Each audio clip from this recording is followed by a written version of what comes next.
அரியேனே சிவனே உன்னை போற்றிட, அரியேனே சிவனே உன்னை போற்றிட, அறியாமை அறிந்தே என்னை ஏற்றிடு, அறியாமை அறிந்தே என்னை ஏற்றிடு.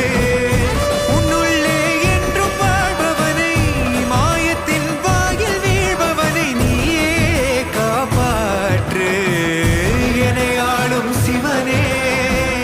யாரு? கடமைக்காரன்.